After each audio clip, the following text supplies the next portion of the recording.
This episode of Designers of the Worst is proudly brought to you by potatoes. That's what's for dinner and lunch and breakfast.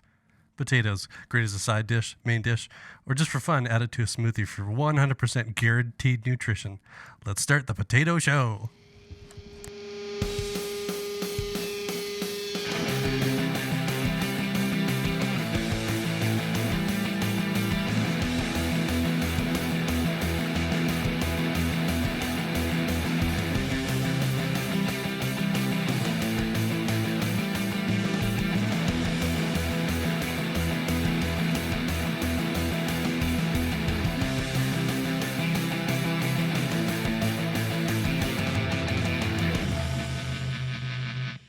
Hello, everybody.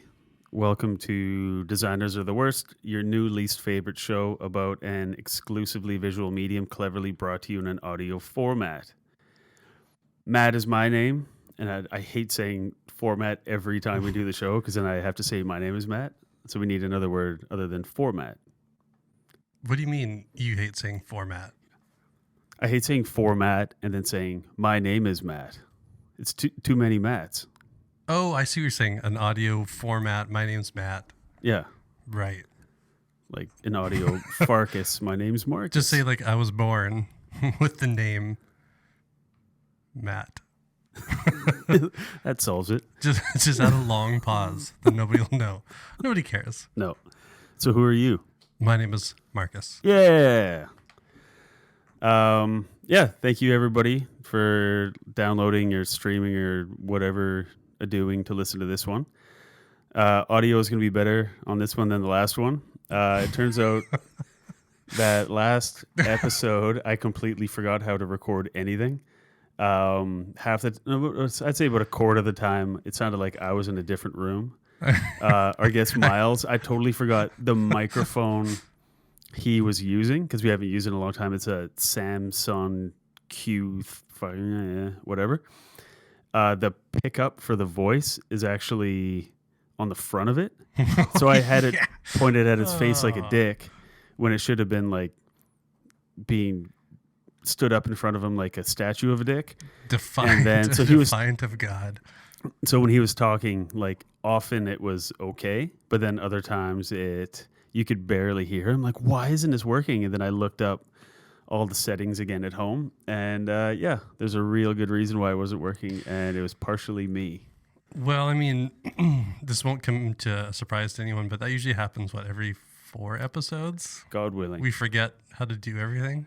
It's hard to remember how to do the same thing every 2 weeks for I mean, now it's 2 weeks, times. It's going to happen every 2 weeks. But luckily I remembered I made a very extensive checklist on all the audio shit I have to do in 2017. So yay. If you're listening to this and not wanting to throw your, what is it? What does Microsoft make? The Zune?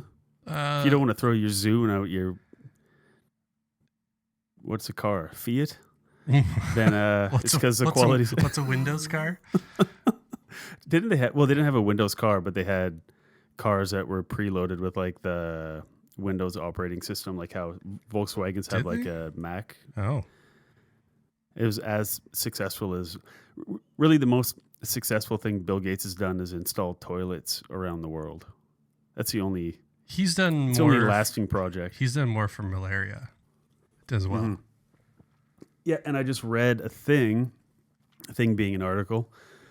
I didn't go to school, but an article about the noted woman grabber and pervert, and previous to that, just generally annoying person, Neil deGrasse Tyson. Oh, I was wondering what this had to do with Bill Gates. Before he was trying to scoop buttholes or whatever he was doing, he worked out this based on his own wealth. As compared to Bill Gates' wealth. And so Neil deGrasse Tyson basically said, if I'm walking down the street and I see a dime or nickel on the ground, I don't care. If I see a quarter, I'm like, I'll pick up a quarter. So then he worked out his wealth versus Bill Gates' wealth to determine what level of money has to be on the ground to motivate Bill Gates to bend over. So for Neil deGrasse Tyson, it was a quarter. And for Bill Gates, at the time, he's worth double that now. So in today's dollars, it would be $90,000 would have to be laying on the ground for him to be like, yeah, that's worth bending over for. Well, I mean, I'd bend over for $90,000, and while I'm down there, have at it. Because guess who's got $90,000 now? Poppy's going to Cuba. You know, there's things that can get rid of memories and experiences. Yeah, like money.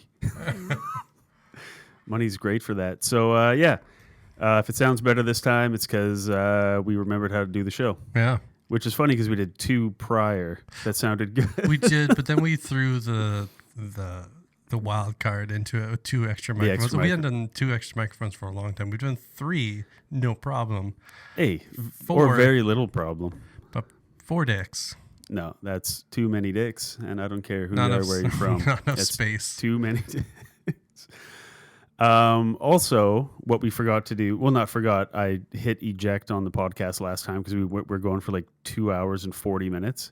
Yeah. In retrospect, operating half of the Jeopardy game that we were doing while I was trying to actually talk into the microphone as well, that was a terrible idea. But also in retrospect, we did 2. If you didn't listen to the last one, God bless you, because you didn't miss it. Well, you missed a lot, but you didn't miss a lot that was great. Oh, no. Poor quality. It was a fun show, but we did Design Jeopardy at the end. And we did 2 full rounds of it and then Final Jeopardy. And looking back, hindsight being pretty good, would have just done one round and kept that game to under an hour. Yeah, I was I had Ryan grab a coffee for me, thankfully, but that still didn't help because halfway through I felt all my energy was gone. Yeah. And so it was a fight between like staying awake and like paying attention. And that's why like my answers or my questions technically were so far and few between. Yeah. It's just like I cannot stay awake. Yeah. But And it was hot in here. Yeah. With 4 mouth breathers. Yeah, it was a long, tough room to be in. But I think if we can refine the game shit for future episodes, it could be fun. Yes. I had fun because I won by 5 times the amount of anybody that went to school. Yeah. Which means you should make 5 times the amount that somebody goes to school. Is that right? It's not all about money, is it? Not always. Unless it's offered. But yeah, so we ended the show abruptly last time because we were trying everyone's patience. But we didn't answer the questions from that people submitted for the last episode. So I just wanted to touch on those quickly. Oh. Last one was about design education. And whether a traditional education is valued or just winging it or whatever, all permutations, what's a word? All versions in between. Yep. Know that word. I panicked there. Yeah. Words. So we had some good questions and we screwed the episode, so we'll go over them quickly now. Our friend at Harry's Custom Paint on Instagram submitted again. Thank you, Harry. When we asked, is a traditional education good or can you just kind of figure it out and be successful anyway? Harry said, to quote, I could give the opinion of a crusty old self-taught guy that worked his ass off for decades in relative solitude and anonymity, only to see the trades I live become a hip, trendy trade du jour. No, that doesn't sound bitter at all. And then a crying man emoji. So I like that because it's very similar to how I did it. Just kind of figure it out. And then later on, after all the not sleeping for days and days learning shit, it became cool to be like a UI designer. And I was like, not the way I do it because I have too many uncool clients. So it like became cool while I was already too busy to be cool. And that made sense to me what Harry said, because Harry's a sign painter, pinstriper, doing it forever, and now it's cool to do it. But it doesn't mean that the work and knowledge went into it. Yeah, I mean, that's also a weird trade and I call it a trade because it is for sure. And Because the people that we know do it are weird. Shout out Chris and Stu. yes, I mean we're all weird, Yep. but they're Australian, so they're especially weird. Yep. Weird. They pee upside down. Yep. Backwards. Yeah, the pee goes in instead of out. Out the butt. But they actually went to trade schools, and then it came a time when, people thought, or people still think that they can just become a sign painter. Yeah. And imagine like there's a certain percentage of people who can just pick it up and actually put in the time and effort and want to do the research. But that's with anything though. But I definitely get the bitterness about that. Yeah. At Harry's Custom Paint, guaranteed if Instagram existed when you were starting out, you would not have had to work alone likely for as many years as you did. Yeah. I mean, there was a time for our industry where people would obsess over a button.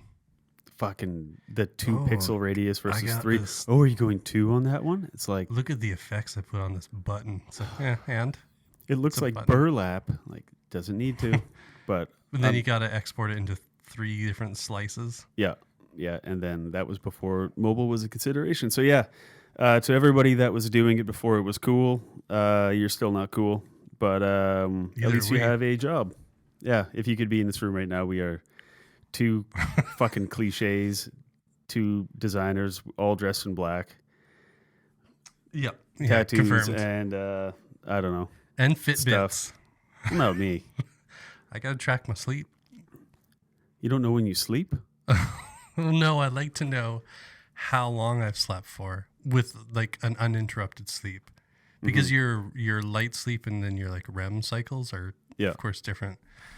But I was always curious to know how I was actually sleeping, and finally found out. And it turns out I don't. Well, it's interesting because it gives you an average. We'll find out. Like, I'll bring it up, and it'll be embarrassing the amount of sleep I don't get. Yeah. Yes, which I'm struggling with right now. I had that issue for like 20 something years, and the last couple of weeks with the addition of pot marijuana to my diet. Sleep has been green. Is that the technical term? Pot marijuana? Pot marijuana. Right. Yeah, I've been sleeping like a really tired guy. Now, do you have is the stuff that you take for sleepy time, is it a combination of THC and CBD, or is it all CBD? The package says hybrid, and then it's called Super Mario Kush. So these are all technical terms. I assume our listeners aren't keen on this stuff. And then the other one I have is called grapefruit. And that one is like the sativa. Yeah, because what I've been told, sativa is like the upper one that just kind of good during the day, even though I don't do it during the day. And then indica, you think of it as indicoach, which means you go sleepy time while watching 9 episodes of Queer Eye, as I do. I believe that's correct. Thank you. And then you have the hybrid, which is the in between. Super Mario. But I think the hybrid is a hybrid of Syndica? Syndica, my friend, who grows it for me. Sativa and indica, I think that's a hybrid. And then, the point is, sleep has been great for like 2 weeks. Yeah, I've been trying that, and it hasn't really helped yet. I don't know why. It does. It knocks me out, but then I still wake up feeling like I haven't slept that much. Maybe I'm going places in my dreams. Like neighborhood? Maybe I'm having astral body projections. Body projections. So if that doesn't help at Harry's Custom Paint, I don't know what will. But thank you for asking, and yeah, we feel your bitterness. Then another one at Northwest Blairatories, who's a designer that lives in Tofino, which is like the surf town on Vancouver Island. Very cool to be at. Not a ton to do unless you like to surf or if you have a car, because everything is 20 minutes apart. Do they still have a wolf issue? Yeah, there's an island that has wolves on it that you can kayak to. Was it Tofino or Ucluelet? Ucluelet? I'm pretty sure it was Tofino. There's an island that has wolves on it. And you can camp on it, and the wolves never really mess with anybody. But then people were leaving food in their kayaks and canoes and crap. This is very Canadian conversation, by the way. Yeah. And then the wolves were getting brave enough, and they figured out how to open the storage compartments on the canoes and are eating all the food With their hands, or right by everyone's tents in, well, I assume they have thumbs. I mean, bears will break into houses and eat, and vehicles to eat. Not in my country. So yeah, Northwest Blair Tory says about education. It did take me a while to accept I was officially a graphic designer because I never studied it. Early on, lacking the credentials made me feel I was inferior because I never chose to be a graphic designer. I was just always doing it before I knew what it was, creating t-shirts for my skate and snowboard crew in the late 90s and early 2000s. So Yeah.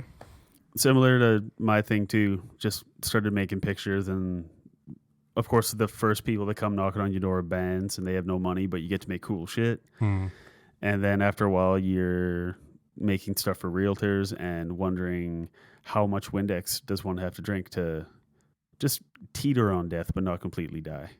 Yeah, I'm having. I've been through those a few times. You're like, Yeah. what am I? Why am I looking at this site ever again? Why am Yeah. I designing this? What am I? I need to go for a walk, and you just go for a 2-hour walk and Yeah. come back, and you think about other stuff. So yeah, it wasn't really a question, but we get you, Blair. Because we didn't have any questions this week. We have one comment. Oh, Last comment from the education show, from Instagram user @RainWoodco. I have personal knowledge about who this motherfucker is. yeah. Starts with S, ends with R, has Sweaty Vedder in the middle, and that's Sweaty Vedder. So fucking waste my time with this stuff. Yeah, you can review the movie John Dies at the End and tell us how it has profoundly changed your life, both professionally and personally. Please comment on how it shapes every design decision you make since viewing this cinematic gem, and please let us know what you would do while on the sauce. God bless. What 'Kay. movie? Fucking Sweaty Vedder, you're listening to me right now in your fucking headphones, tittering to yourself, you animal. This movie called John Dies at the End. For like 2 years, he told me it's like the best movie, the best movie, the best movie. I watched it and I could not stand it. It was such a bag of shit. So while your comment is invalid, your love of that movie is also invalid @RainWoodco. And if you want to go to @Rain, and Rain is spelled with an E at the end of it, @RainWoodco, let him know that you don't like that movie either and to stop wasting our time. Also, Rain, funny little fact about Sweaty Vedder is I believe that is he's always liked that name because that is Which one? Sweaty Vedder? I can guarantee you he has told me he doesn't like that one. But the name Rain with an E, I think it was the singer for Our Lady Peace. Who's also named Rain? Yep. And I remember being at Steve's house when I was like 15. He was also 15. He wasn't like an older guy being weird with me. And then when the Our Lady Peace song Navid came on, he would like crank the TV up, and he fucking loved that band. So thank you for your comment. Please stop commenting. We have a question later from an actual legitimate human being. That'll be much better. That'll go with our topic today. Wonderful. I'm not going to watch this John Dies at the End because it got really shitty ratings. I just don't feel like it. Nope. It just looks bad. Yep, awful. Usually with old Sweaty, like 1 out of every 10 things he recommends, I actually enjoy. He has a strange taste. He gets really, really behind weird things like that 1408 movie with like John Cusack when they're in like a haunted hotel. That movie sucked. Yeah. Huh? It had potential, but it wasn't good. Nope. Sweaty loved it. Loved the shit out of it. So that's @RainWoodco if you want to. If you want to. Oh, and there's also one day you have to go to my Twitter feed and go way back in the archives. Sweaty texted me a photo of himself taking a shit because he's a class act. And I took that photo and his phone number and I put it on Twitter. I had like 500 followers or something. He said, please message this man and tell him to stop sending me photos like this. And sadly, nobody messaged him. Oh, But it was him on the toilet with his phone number, and joke's on me, I guess. that's just a shame. That reminds me, one time you were going to come to my house, and then you got drunk at your house and didn't come over and sent me a picture of your face being drunk, and then I put it up on Twitter saying that this man's been spotted in around your area where you live, aggressively sexually molesting cats. Right. That was many years ago, wasn't it? Yeah. That sounds like something I would do at the time. Now, no. Now, not so much. Because I know better. Now I just go to sleep. Oh, you try? Yeah, and I just lay there and think about stuff. Wow. Should we talk about Limerick? Yeah. I want to say thank you to everybody that's listening, wherever you are. Marcus may or may not agree with me, but I think it's good. We actually have quite a robust And now, to be clear, collection of listeners from around the world. These numbers are from what? I think they're just from SoundCloud. I don't really know. There's no like clear definition that I've been able to find.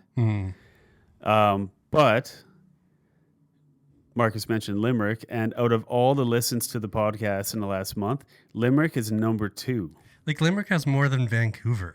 Limerick has more listens than we have episodes, which means there's either one very deranged person listening to us in Limerick, or they told a friend. Yeah, that or I think like the Irish word's getting out, and they're just spreading around the town saying you got to listen. There's apparently an Irish person on the radio TV. And so my thought is, a town like Limerick might have 1 or 2 computers. I'm imagining the town gathering around it and listening. So I'm going to beef that up to about 80, 90 listens from Limerick. No, I'm just going to do a quick fact check because... How about the number of computers in Limerick? I'm sure that's available information. Well, it's interesting because they have a population of 94,000. Hey. It's the 3rd largest city in Ireland, behind You don't have to tell Dublin, me. Dublin and Cork. So where the fuck's Dublin? Where's Cork? But Limerick? Yeah. It's weird. Yeah, there's nowhere else from Ireland in here. But I wanted to quickly say thank you by city to the people that have been listening, because it's weird to see people from places that are far away listening to us. So if you're in Victoria, we already know who you are probably, but thank you anyway. Limerick, Ireland, Vancouver, Mountain View, and San Jose, California. Now, Marcus, you may correct me if I'm wrong, but isn't San Jose not home to the Tilt Mode Army from Louis Bartletta and the old skate crew, Jason Adams? You know, you are incorrect. Nope. It is actually Santa Monica Pier. Oh, they're all from the pier. They're from under the pier. Then San Jose's. I apologize. No tilt mode for you. Ladysmith and Surrey in Canada. Barcelona. That's in Spain. It's pronounced Thank you. Barcelona. If you haven't seen Popstar, watch it a lot. Spring Green, Wisconsin. Deerfield Beach, Florida. Now, I didn't even look where this was. I'm curious if it's like crazy swamp Florida or like southern, more party Florida, or what I've heard is like being on the surface of the Mars, which is like being around like Orlando or Tampa. I heard it's very strange. I mean, it looks nice. All right. Well, But I mean, everything at the beach usually looks nice. It's got palm trees and a pier. I don't know. It looks delightful in the pictures. are you sure you're not looking at a photo of Santa Monica? Oh no, I was looking at deer ticks. Oh, Oh, all right. sorry. And New So- Berlin, Wisconsin. We have 2 So, different hold on. towns in Wisconsin. Actually, fun fact, New Berlin was founded by German immigrants who were sick of old Berlin. Yeah. And I'll see y'all later. That's the end of my jokes. And Wisconsin, they have lots of cheese, don't they? That's what I've heard. All right. Well, white Wisconsin cheddar. power to New Berlin, Wisconsin. Ashburn, Virginia. Courtney, Sydney in Canada. Almere, Netherlands, which is exciting. I don't know why, but I know Rene Redzepi, the one of the world's best chefs, is from the Netherlands, and I like watching him cook food. And he wrote a book about like not getting hung up on yourself and like making shit just for the fun of it. It's like a 3-book series or something, and I Right. just remembered I wanted to buy it. Should write that down. Nah, I'll remember in another 3 years. Dulwich, United Kingdom. Malé in the Maldives, which I believe is an island nation. Yeah, could be wrong. Virginia Beach, Virginia. Just Man, call it Beach, Virginia. A lot of beaches. Yeah. Well, we too are a coastal town, and I think that comes across. Also, I think everyone can. And you haven't commented on it, but I'm sure the listeners could tell that I recently got a haircut. Sorry. Nanaimo, Canada. Sydney, Australia. Are we lumping that Nanaimo up to Sweaty? Yeah, probably. It's close enough. Maybe. Who knows? Right. He flies under the radar. He doesn't believe in the cloud, so his internet activity is. I think it's off the grid. He thinks he's off the grid, but he's not. If you look at him, he looks off the grid. That's you look like you're off the grid, man. Which is why for his birthday in April, I bought him a Viking style throwing axe.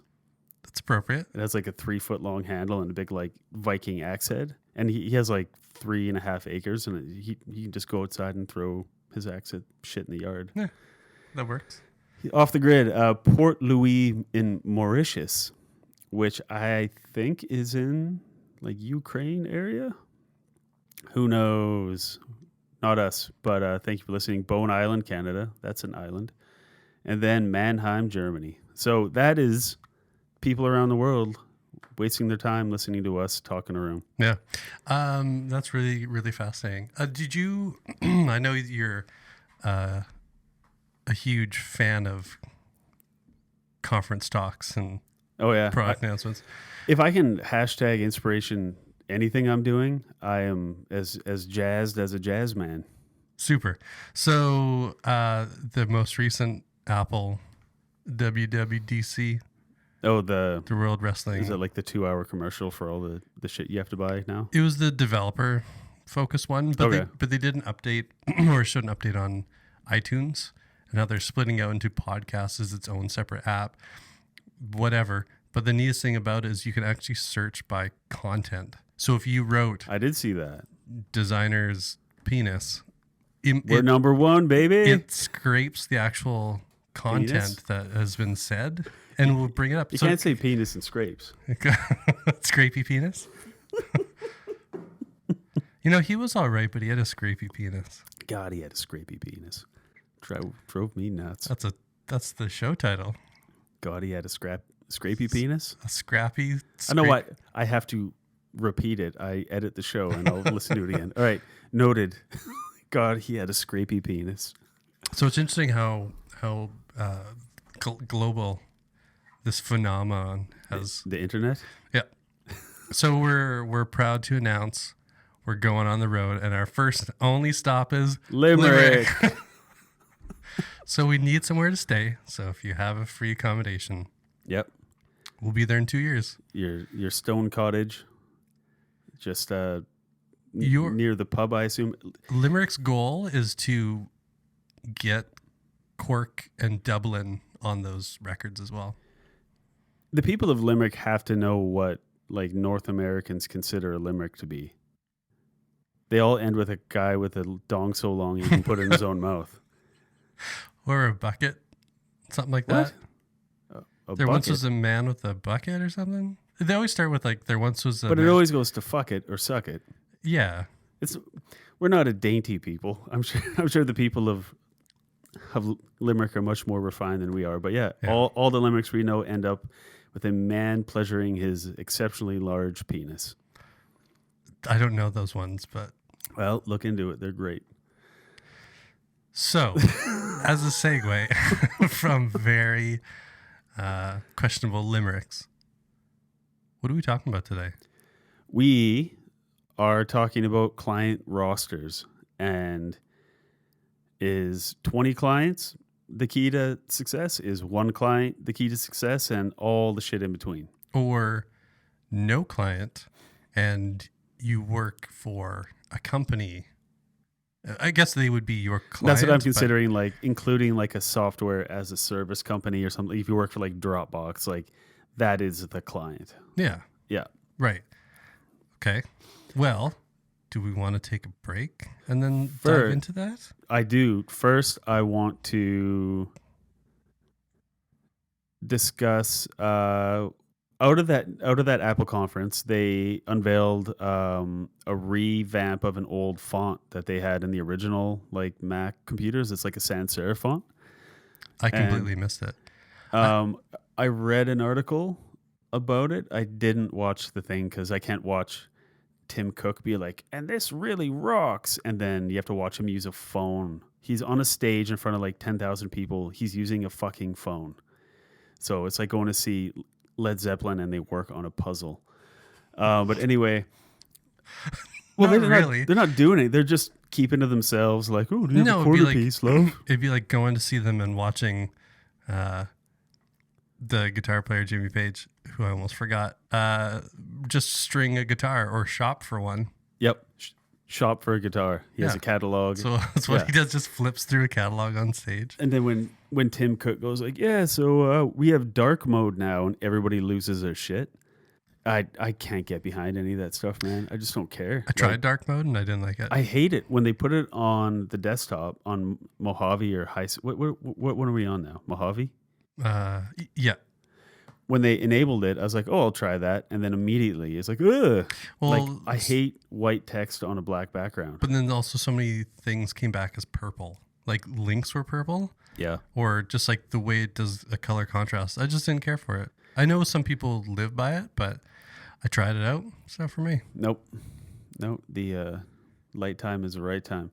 But so the typeface that they came out with, it's kind of like a thicker serif font. It's called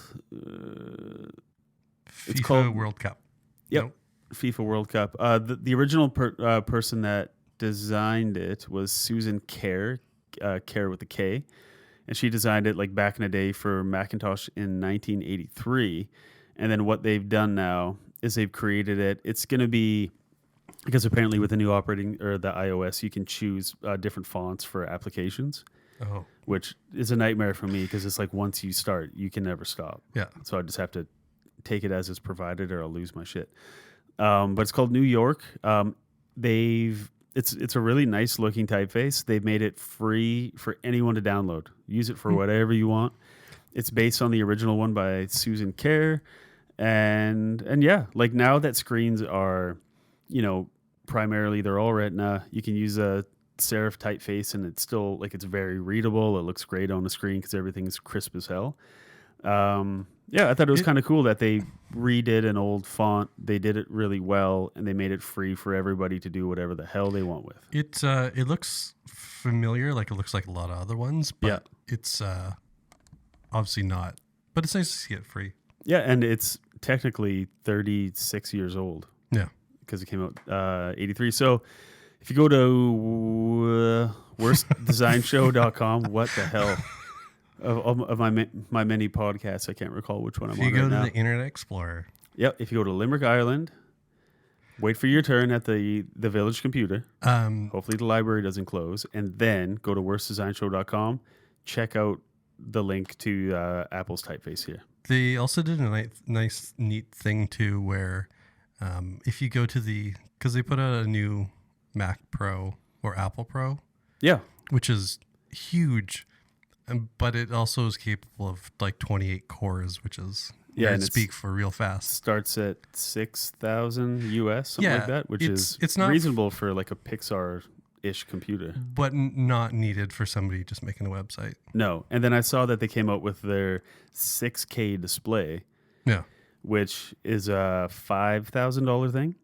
And this stand for it, because it's like a huge, I forget the measurement on the display, but it's massive. Mm-hmm. And it comes with a stand where you can go horizontal or vertical, just kind of with just a finger. The vertical's handy because not a lot of monitors do that. Yeah. So, and the stand alone is $1,000, and the But if stupid outrage by every fucking idiot who's like, that's obscene for a laptop or like a display stand. That's insane for a monitor. That's blah, blah, like, it's not fucking for you. Like, they didn't build like for the computer, the display, and the stand. You're looking at minimum $12,000 Right. US, which they said the display it's $5,000. It can replace a $43,000 display. It's what that is a good. $43,000 display? look Apparently, like? there's insanely high definition Right. displays. So this new one's 6K. They're like, yeah, it's a bunch of money, but it's way cheaper than the competitor, and it's actually better. if it's future proofed itself too. So like, I mean, TVs are only 4K now, but they're moving into 8K. But I mean, Yeah. like, 6K is fine for a long time. Like, how better do we want it to be? But the other thing too is like the stand's not going to be made out of plastic. No, it's It's made gonna out be of. machined aluminum. That's just, exactly what it is. yeah. So everybody, and fucking drives me so nuts, has Internet outrage. they bitch about the cost of it. If you're complaining about the cost of it, it's not for you. Yeah. When Pixar and Marvel Studios has a fucking truck backing up to their loading dock full of these things, that's who it's for. Yeah. So, your opinion is as valid as mine, which is invalid, but you're wrong. Yeah, I mean, like, I'm just using 3D graphics as the only example I know, but to do really high quality renders with the proper rendering machine, you need to pay for the software, which is already expensive, and then some of the rendering platforms, which is separate, and that's expensive. Yeah. And you need a really fast, high core computer to do this with enough time. So you already have an investment. I mean, like, you're doing this probably as a job, I hope. If you're at that level, that the company just pays for it. So, yeah, it's weird. Like We're in internet outrage culture. Will people just get outraged for the dumbest things? Yeah, and they say the new Mac Pro looks like a cheese grater. Like, you look like a fucking cheese grater. It's aluminum and it has holes so it doesn't overheat. Who cares? Oh, Well, what's really neat is if you go to the Mac Pro site on an iPad or your phone, yeah. you can view it in augmented reality, like on your desk or the floor, as it's really? like real size, and you can get really close to it. It has like the texturing of the actual metal. It's creepy. That's really cool. Yeah, and so it's like you can take a picture of like what it would look like under your desk to see how big it is. Yeah. But yeah, it's really neat. Like that kind of augmented reality is kind of interesting just to see products. Yeah. Oh, that's cool. I mean, the companies that want it will buy it. If it turns out to be a dud, the companies will say this is all bullshit and it was a waste of time. But I do want to say that whatever. Astropad. So Astropad is a company, if you're not aware, who they've been doing like screen mirroring and second monitor stuff for the iPad for a while, and then they came out with a device called the Luna, which actually creates a second monitor, but you have to plug it in. So they announced, or they showed, it was going to be built in natively. And so it treats an iPad as a second display. Yeah, and then even adds actual keyboard functions to the touch. So command and control. And it's awesome. Yeah, the only, like, they commented on it saying, like, yeah, we noticed. But their biggest thing is because essentially their business is gone because of it. It's like, yeah, we noticed that we are being fed our own internal organs, and it sucks. If their pen latency is better than Apple's, then they'll be okay. They won't be successful because people will still just jump to Apple. But I'm sure Apple's going to try and get that latency down to their standards or even less because they have the software. Yeah, they're all in control of it. And there's that other app, I forget what it's called, but you get in, oddly enough, the App Store. Do it display? Yeah. Yeah. Duet. Yeah. I tried that one too. It's not bad. Yeah. But, I mean, it's only a matter of time before all the good ideas get rolled into whoever's making all that shit and everybody else can eat it. Yeah, the problem I find sometimes with those second monitors is that the interfaces are designed for really large screens, and so the iPad just can't accommodate sometimes. So if you look at Photoshop on there, it's like everything's still so small, whereas like Procreate is built for iPad, and so the controls are built for the proper sizes. Yeah. So like that stuff's still easier to use. Yeah. I mean, typically when I use Luna now, it's all keyboard shortcuts anyway. Yeah. And then usually I have the menus and stuff on the other screen anyway, and I just use like my trackpad and just operate it like that. Because it is a little bit small to feel very productive. Yeah. So I'm kind of like the keyboard player in sticks. I kind of have like 2 keyboards going, and you got too much time on your hands. No, it's a stick song. Ah, damn it. Yeah.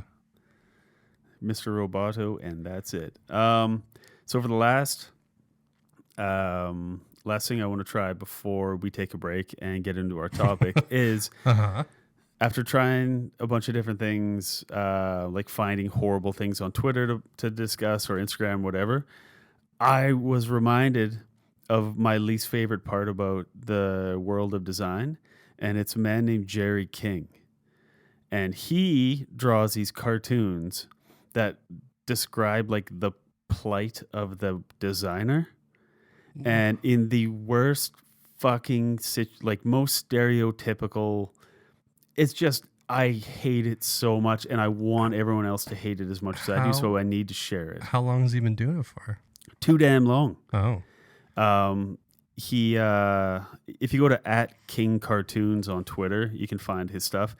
It was like webdesignerdepot.com, like once a week for like years.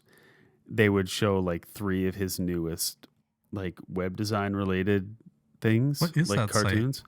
Web Designer Depot. It's like articles, resources. It's not a bad site. I actually haven't been to it forever, but they had a bunch of shit. So each week until we decide it's a terrible idea.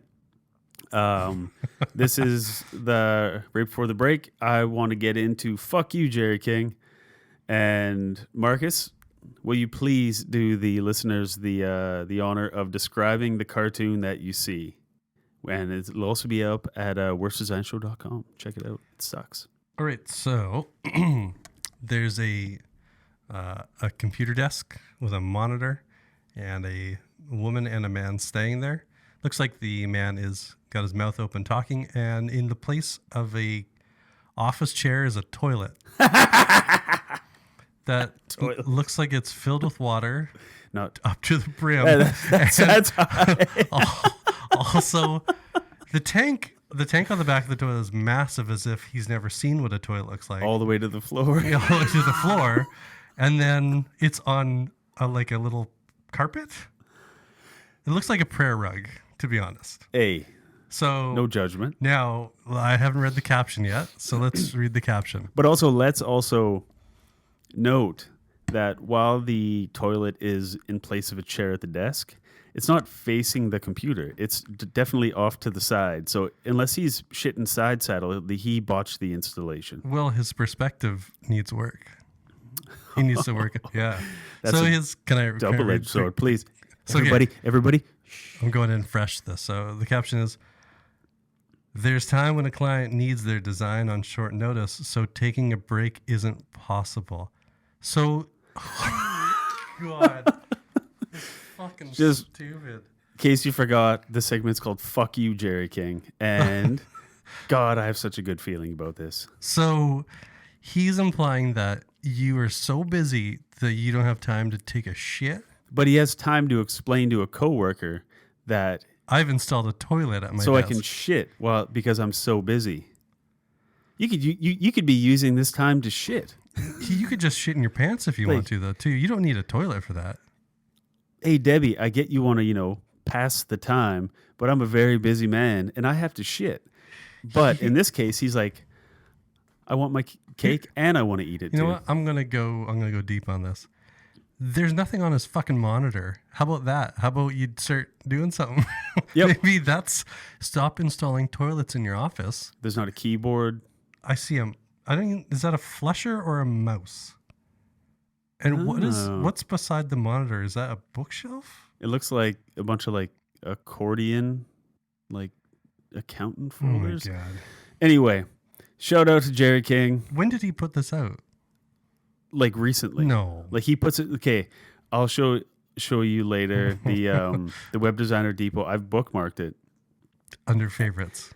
Go here daily. Ironically, under favorites, and every week there's like 4 of these for years and years up until like last year. Do you think that this along with like 1,200 cartoons about papyrus and shit about like how terrible it is and make the logo bigger? Yeah.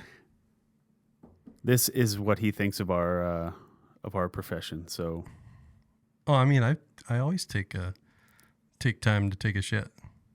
I mean, self-care, right? Yeah, just don't. You spend a little time in the Costanza bathroom at the office. Just hope that nobody actually needs it. Yep. That should need it. Sometimes you just take that risk. Just get adrenaline going. So yeah. This is really putting me in a foul mood. This is why I did it, because I hated it so much that I would share it with people every week. They're like, stop sending me this shit. And I'm like, you have to see it because it's so terrible. Like John dies at the end. Sweaty Vedder, I'm talking to you. But you know what? All right, I'm going to flip-flop on this. All right. And say, I bet you there's a majority. No, I bet you there's a percentage, there we go, of people who legitimately think this way and think that it's funny. And they send it to their parents like, this is like my job. But you could also say that there's a percentage of people that make masks that look like their parents and make their partner wear the mask as well while they screw each other. Call each other Iceman. There is a percentage of people out there doing things that we don't agree with. Wait, who's the other guy? Iceman? And Rockman? No, not Stretch Man. Not Mega Man characters from the bedroom. Mega Man? I was talking about Fantastic Four. No, Mega Man. Oh my God. That's a whole other thing. So Mega Man is an old video game. Come on. No, yeah. But they had like Rockman, Windman, and they all the Windman? Windman. But now I've lost my thought. Oh, I remember. Goose. From Top Gun? Yeah, Iceman. No, that's not his name. Goose was Anthony Edwards. Yeah, Goose. But who's the other? Maverick, Iceman, Merlin. Oh, so it was Iceman. Yeah. Nailed it. Val Kilmer. High five. Man, he's poured into those jeans. All right, we're going to take a break, come back, and talk about things. It's here. The new single from Riff Barbarians, Red Fang. In a music video game, you have to headbang to play. Battle through fire, death, destruction. 16 bits of heavy metal skull smashing action. Do you have what it takes? Does your head have enough bang? Prove it! Free download in the App Store and Google Play. We welcome you back this day. Mm-hmm. Hope you enjoyed that commercial / music. I don't know what we're... Red Fang Headbang. Yeah. I just saw it for the first time and I was tickled pink. Yeah. I thought it was delightful. I'm going to try and throw in some commercials. They could be current. They could be old. And more people to accidentally sponsor us. Yeah. I guess we could link to stuff. And if it's like an old ad for Teddy Ruxpin, then we'll try and link to that too. Get some affiliate money. Yeah. The Ruxpin fortune? Yeah, the Teddy Ruxpin. Yeah. Ruxpin. Ruxpin. I want to say Ruxin because of the league. The league, yeah. And then I always think of when Ruxin and Taco were in Taco's grooming truck where he could shave your pubes.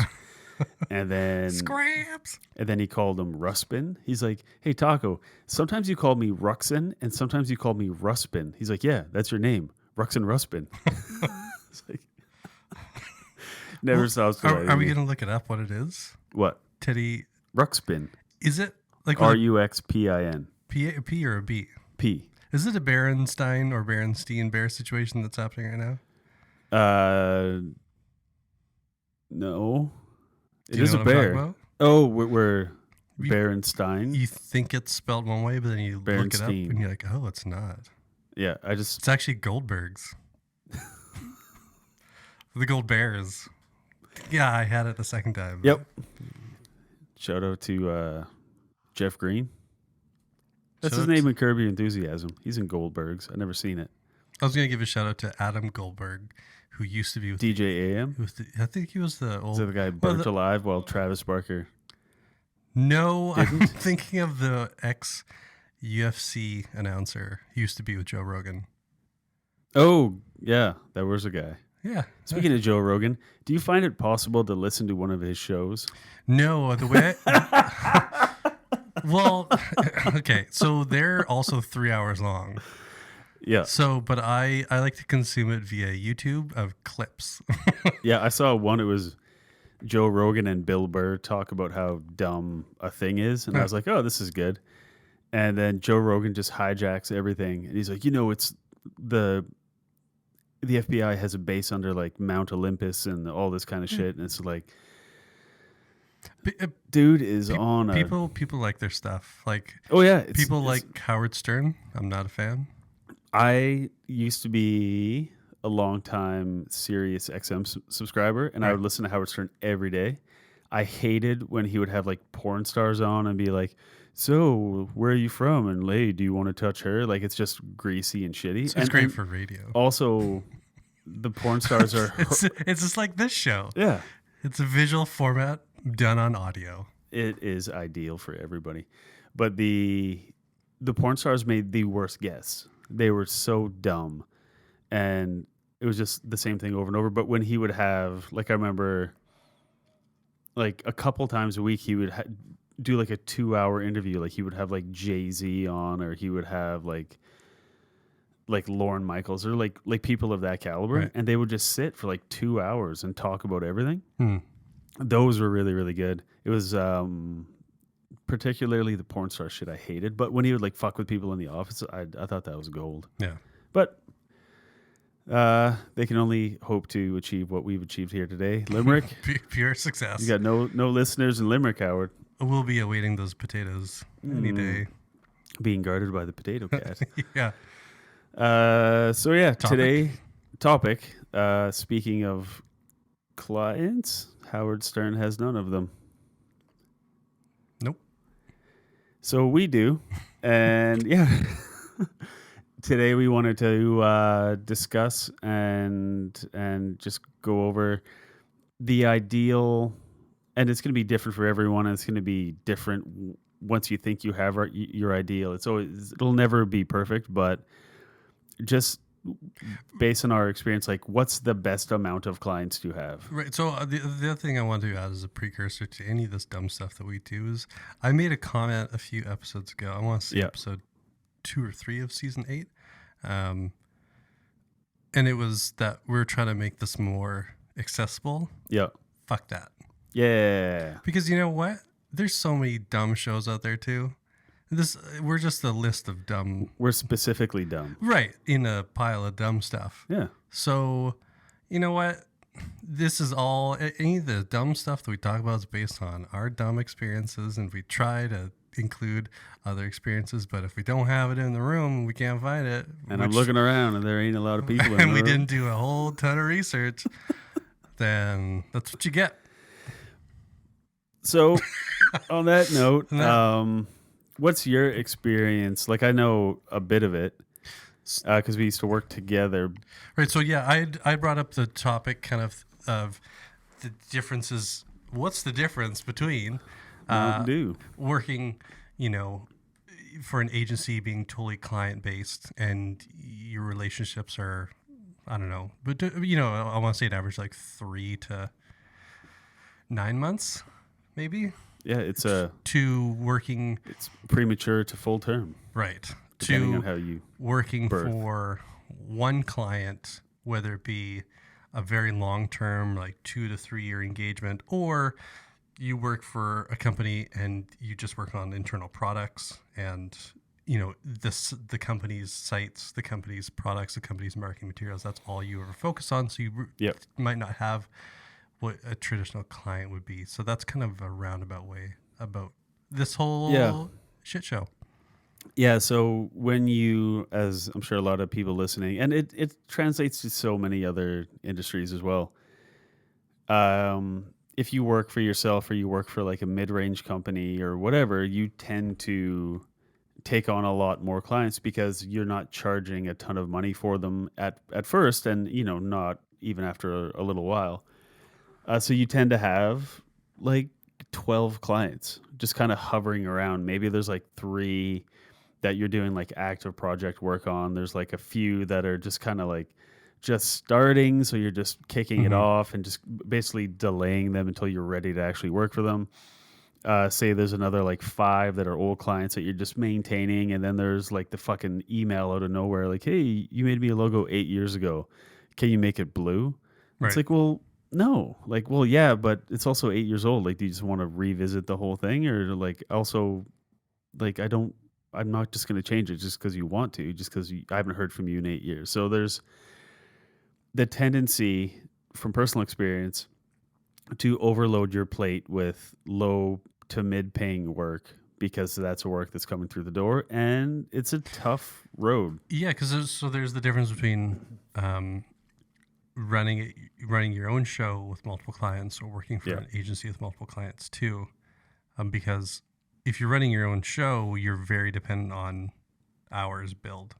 Yeah. Or projects billed, and if nothing's coming in, whether it's clients or things that you've asked the client for, whether it be assets, what have you, and you're waiting, that's time lost and money lost.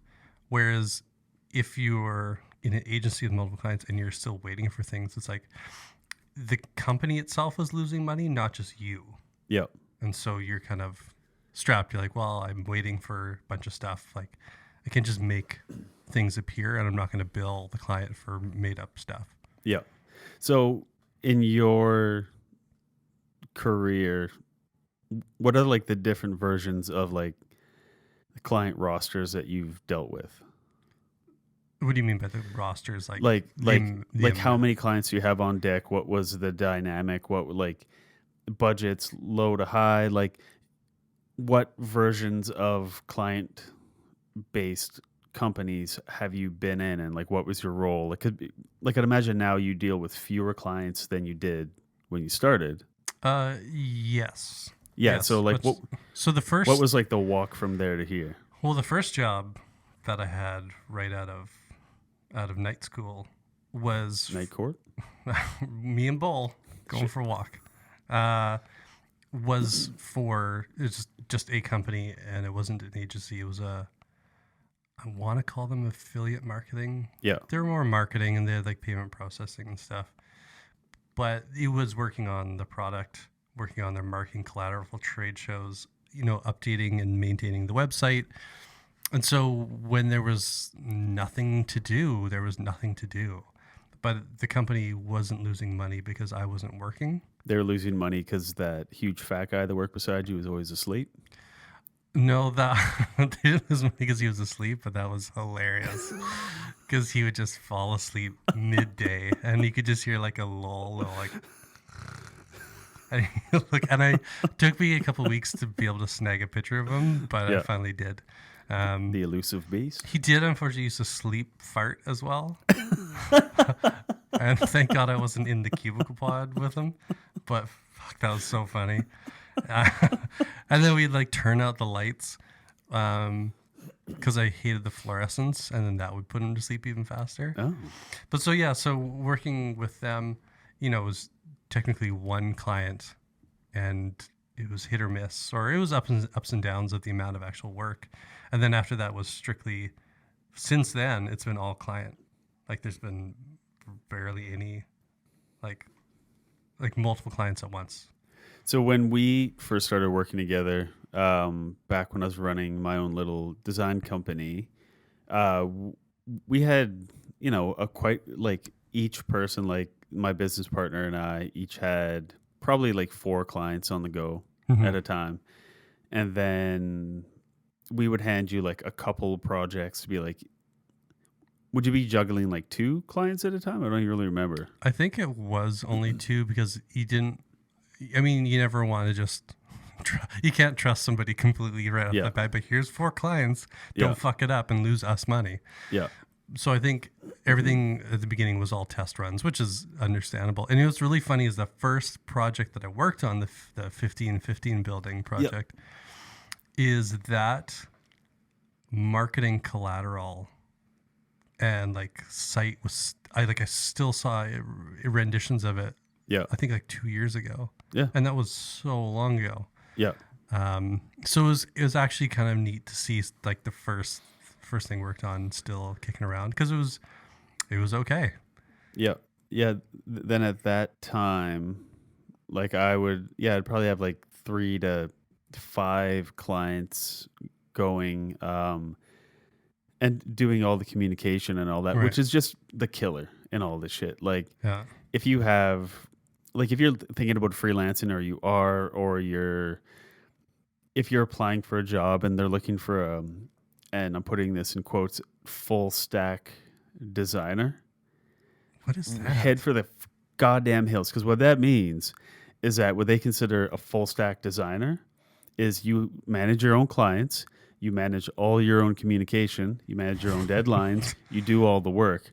So they took the full stack developer term, which is a very valuable person, and they turned it to be like, and we don't have project managers and handle all your own shit and do all the communication and then also do all the work, which Right. to me says we take on a lot of clients, because if we had money, we would hire a project manager. Right. Do you have a project manager now? I think so. Right. Where I work now, we just have a client, and the company is like a part owner in that client. It's kind of Right. But with Bully, Ryan was the PM for that, right? yeah. After a while, she was when you came on board, we didn't have one. We were just managing all our own projects, Yeah. which I hate doing because I'm terrible at It it. takes a lot of effort. Yeah, And I mean, I didn't get a dedicated, I say it like it was my own, but I didn't start working with a dedicated project manager for a long time. And once I finally did it, it made everything so much easier, because I didn't have to follow up with the client. I didn't have to do a lot of stuff that yeah. would take time. Yeah, I mean, when I started doing the shit like just about 20 years ago, No. like you were your own project manager, your own designer, and your own developer, Right. because it was all fairly new. And it was like, well, like in the web stuff, and I had no knowledge of how a proper studio worked. So with the web stuff, it's like, I'm a web designer. And that also meant that you built shit too. Yeah. So then you would have clients being like, hey, we need this designed and built.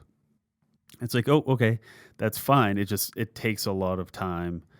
And then if you have more clients like, hey, we want this built too, and we need a change, and we do all that, over time, you really, really start to value individual roles of like project managers and developers. Those are different jobs.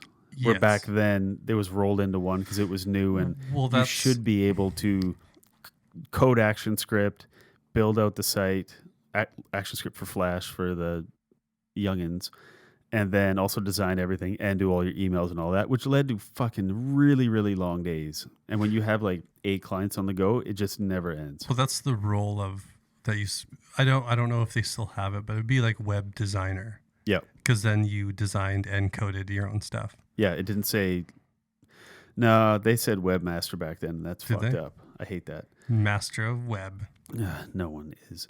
But But yeah, so the client, like early on, I had, when I was freelancing, I would take whatever came through the door.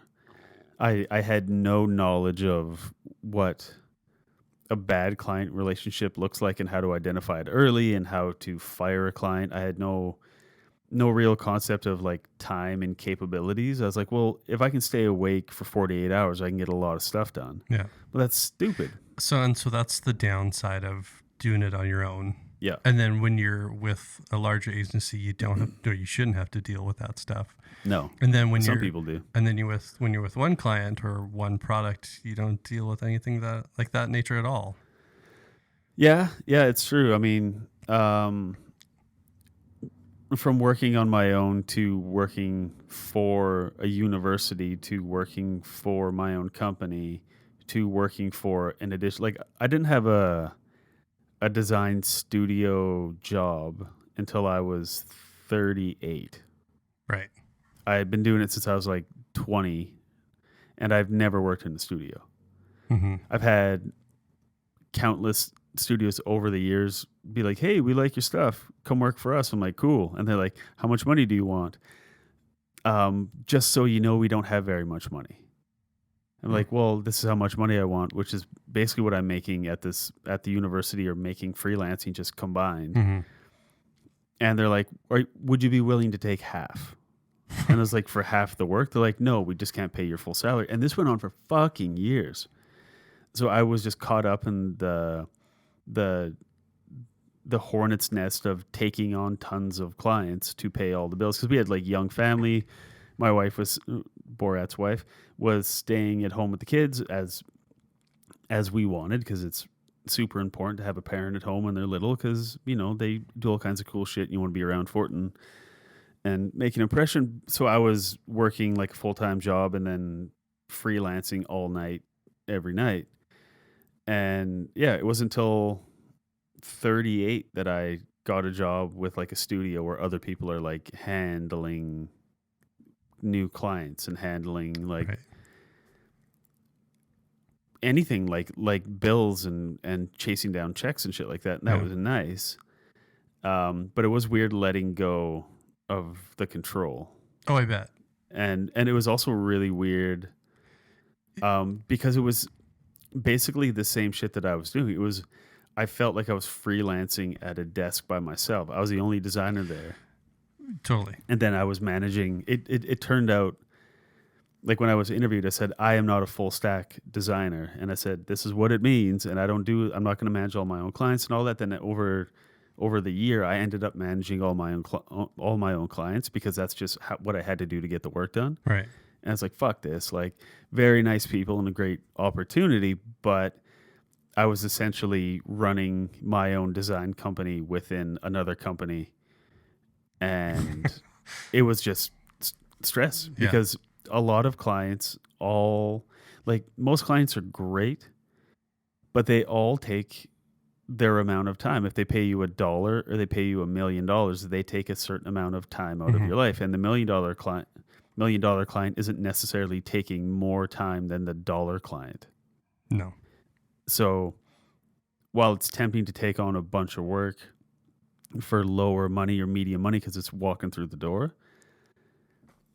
it's much less work and you're allowed to focus more, and the money's better if you can get a couple big clients. But that's tough. Yeah. I know when we started using a project manager, the first, I want to say like 2 months or so, I was still repeating some of my old ways. And that's not a bad thing, but it's just doing that exact thing, managing clients. Because that's what I had done up until that point. Was there were certain things that I just like did, not to go over anybody's head, but just to take initiative on and be like, well, I need to follow up with them. I need to request this. I need to book a meeting with them. And then our PM would say like, hey, just so you know, like, that's kind of what I do. I'm like, oh shit, I'm sorry. I'm not meaning to, overshadow you or take away any of your roles, but I'm just not, I got to get used to that. And then once I did, it was way easier, because I just go directly to them and say, hey, I need this. If they can't get it to us by this date, it's going to be delays. And they go, okay. And then they resolve it. Yeah. Yeah. So much of the client deal of the whole industry is just really like kind of hand holding for a part of it, chasing people down and all that. And like I said, like a cheap client or a pricey client, they're going to pull the same shit, because if we make them the error of assuming that they're professional clients, then we're idiots, because while they may have gone through this process before with designers or developers or marketing teams or whatever it is, it doesn't mean they're good at it. Like if it's their third project working with a company, it doesn't mean they're great at it at all. They've learned a bit, but they still need help and reassurance. I always get like my hopes up when we're starting with a new client that, they could be a bigger organization. I'm like, I have this idea in my head that they're going to be so organized and be with it. And then first couple meetings in, you're like, I don't know what's happening over there. Yeah. You ask simple questions and they're just like, I don't know. It's like, who's running the show? And then you feel good about your own organization skills. So what's the longest client engagement you've been a part of then? Probably one client for about 5 years. Oh, shit. Was it, no, is that on and off? I see what you're saying. Longest client engagement was probably... Because mine would be a local delicious restaurant in Market Square. That would be my longest. Oh. Yeah. Matt, my credit card doesn't work. Yeah. Please tell Marcus my credit card is full. Like, okay, man, your food's great though. My longest engagement was probably when we were working together and we did the Escher project. How long was that? It was supposed to be like 6 months and it turned into like nearly a year. Okay.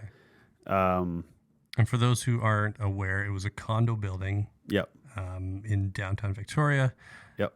And that was branding, naming, marketing materials, photography. Website. So I remember Ben did photography, didn't he?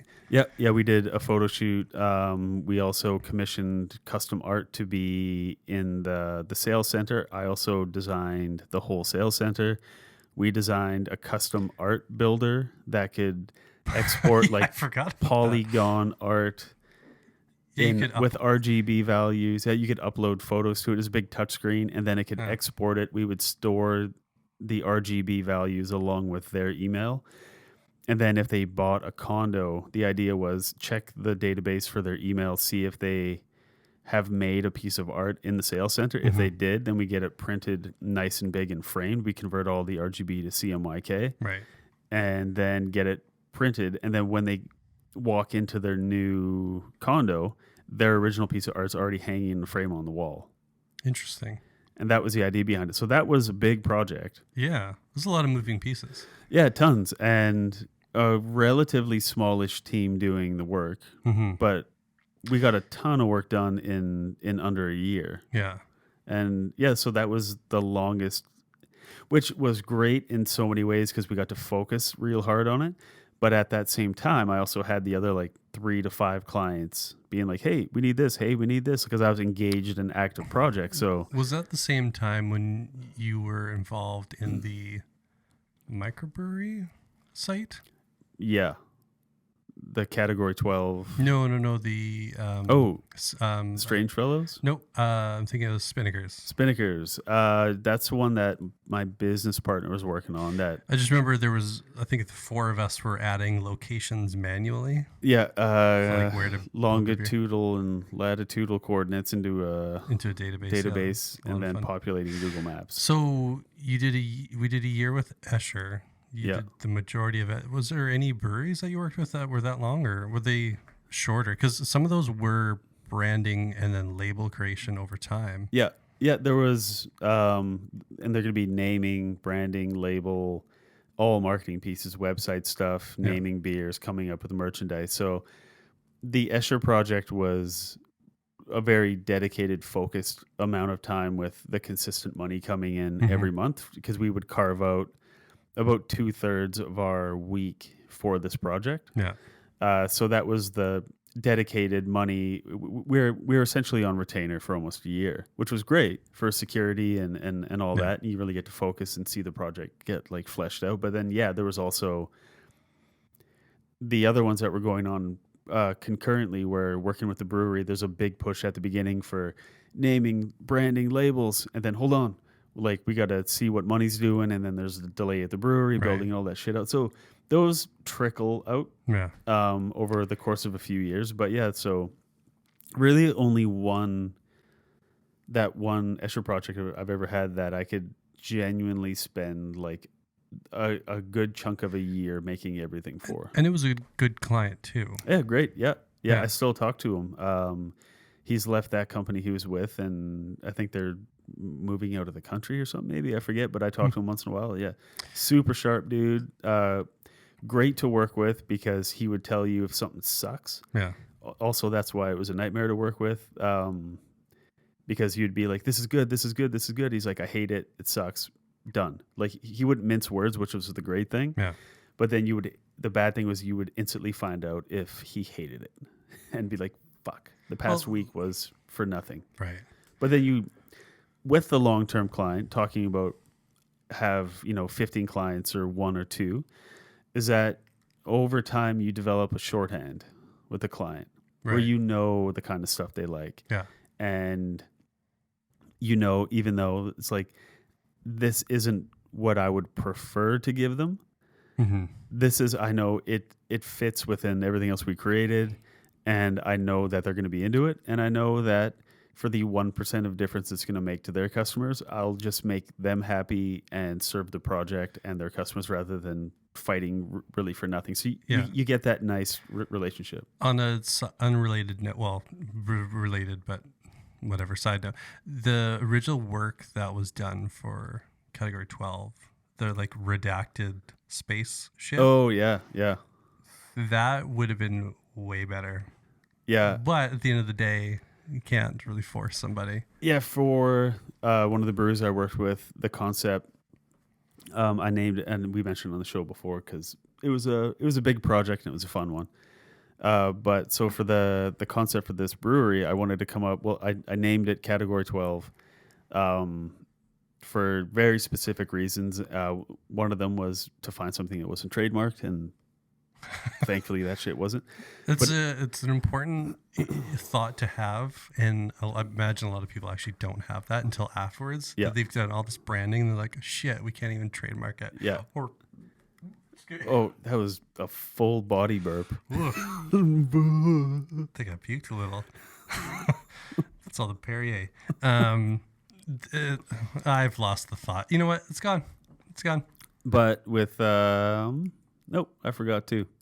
So that we were talking about long-term clients and some. Well, the one thing I will bring up, and I know I mentioned this last episode, was about schooling, and it would have been helpful to have like a human behavior psychology Yep. courses. Yeah. Because if you work with multiple clients, every few months you have to learn how to communicate to a new team. You're on a blind date with multiple people. Right. Oh, the thing we were talking about was the redacted concept Yes. category. So anyway, Before I puked, the short it was a gonna need a new mic. gorgeous puke. The idea was I came up with the name Category 12. I thought in the brand it could be like NASA's code for somebody's like lost their shit in space and like they've gone Category 12 and they had to send people up to get them. So I created this whole backstory, all these like redacted government documents. I created like an astronaut that went to like the dark side of the moon and went insane, and then they had to send out shuttles to go like bring him back, but then those people never came back, and it was this Right. huge big story, which was really, really fun. And then it was going well until a local brewery started putting astronauts on their beer. It was Moon Underwater Brewing. Oh, right. They did one with one astronaut, and my client was like, we're friends with them. We can't really do the space thing because Right. they're doing that. And they did one fucking can with an astronaut on it, and that was it.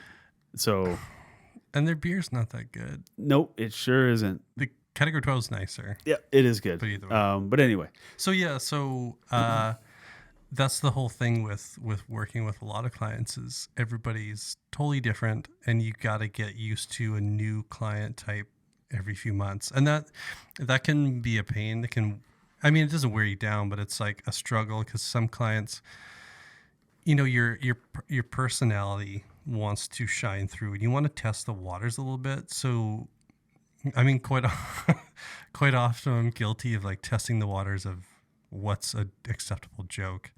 And I don't mean like going really dark, yeah, but just like start with an emoji and then work your way up to something else. Like one of our contacts for a company that they do a bunch of like e-commerce apps. They had messaged me and asked if I was going to this big convention in Chicago. I went there last year and it was physically and emotionally draining. Just talking to people for 8 hours and then going out to dinner and talking to more people. And it's like being an introvert, I just it was tough. But anyways, so I said, no, I'm not going to go to that, or I won't be going. Other people will. And then I got asked, are you going to this other event from the same person? I said, no. I said, they don't let me have any fun. It's hard to get away when you're chained to a desk physically. Yeah. No joke.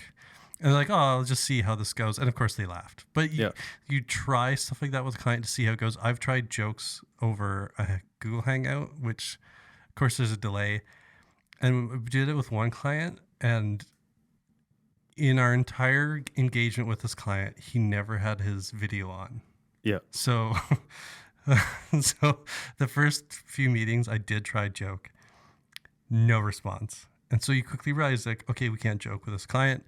They're very serious. It's business. They need stats. They need results. They need data. But you have to learn this with every single client. It's like, how do you communicate with them? What's their cadence? What do they like to see? What are they going to respond to? What do they panic to? Right. What can they handle? Whereas if you're working for one large client or for a product company, you have to just learn the teams that you're presenting to, or that you're like the investors or the stakeholders is all you really have to worry about. And those aren't going to change over the course of time. Well, they might, but not as frequent. And so you get to know them on a personal level at work sometimes. And so sometimes it's easier to present those things. Yeah. I'm similar in that I like to start joking pretty quickly with the client. Right. Because if they can start laughing, then it's like, all right, this is fine. Like even if there's a fuck up, you can joke it away and be like, we did this and we're idiots and whatever. And they'll be like, okay, yeah, it's fine. Like you made it okay by making light of it and it's all cool. Your approach is much more measured than mine, I'm guessing. Yes. Based on how you described it. Because I'm like after like 5 minutes of small talk, then somebody's like, I like the little one. I was like, hey, like no judgment, but I'm just not cool with pedophiles.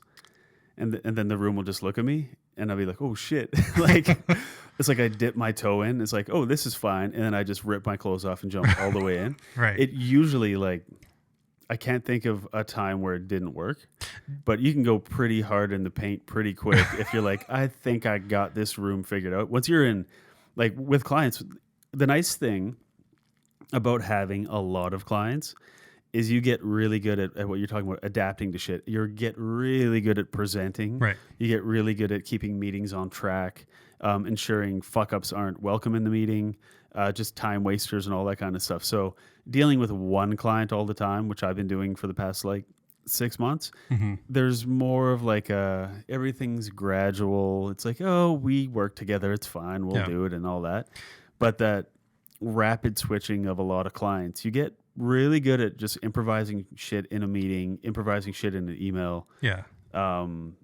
So there's a benefit to that. I didn't even consider that before. The other benefit is, too, is that it takes you all over the years and through experience, it takes you a lot of time to recognize red flags from a client. And you'll know within an email communication or the first face-to-face or video chat that they're going to be an issue.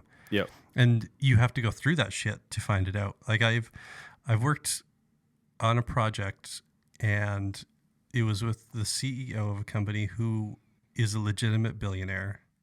And I didn't know that until he made a comment at we all went for lunch, and he made a comment because I talked about he was from the Seattle area, and I joked I mentioned the Supersonics and how was it Jeff Bezos? No, but then he said, oh yeah, I used to own them or be part owner. I just laughed, and then he just stared at me. He's like, oh no, that wasn't a joke. Oh fuck. And so I realized that billionaires are not the most fun to work with because they think all their ideas are the best. Which, for the most part, but what do I know? They have great ideas. Because I don't have $1 billion. But they're at the point where they don't have to execute every idea. They have a team of people that are like, yeah, that's a good idea. We'll carry that one. And be like, you have good ideas, and it's up to us to pick out the best ones and see them through. There's going to be an on-off off episode rant after this episode. But speaking of the Supersonics, going hard in the paint. Yep. Which is another, not going hard at the taint, but going hard in the paint. That could be an episode title. Going hard in the taint. Yeah. The last one was called butt chugging. Maybe we just get away from the. Well, we did scrapey penis. So we're working our way up. Sticky belly button. Could be the next one. How much further up is your penis than your butt? Well, depends. Are you laying down? No. Anyways. Never. But the Toronto Raptors are playing the Golden State Warriors. Yep. That's what I hear. Finals. In terms of bad logos, Toronto's had a lot. It's hard to make a Raptor look cool, and so now they sure didn't make it look cool. No, now they just do like a ripped basketball, which is pretty like good. A muscular basketball. It's yoked. Man, that basketball is fucking ripped. It's hot F action to the max. Yeah. But I hate. And anyways, okay. We should do one where we just rate. I would like to sport team logos. Oh, yeah, absolutely. Okay, that'll be another one. Not only the logos, but the jerseys, like the uniform colors and designs, because some of them are great. They do that some on another podcast I listened to called The Flagrant Ones. They reviewed the City Edition jerseys, which I didn't even know were a thing. City Edition jerseys? They do like special jerseys for each city. So like from Miami, they have one that's like, was it a Mogwai or something? Something chirped.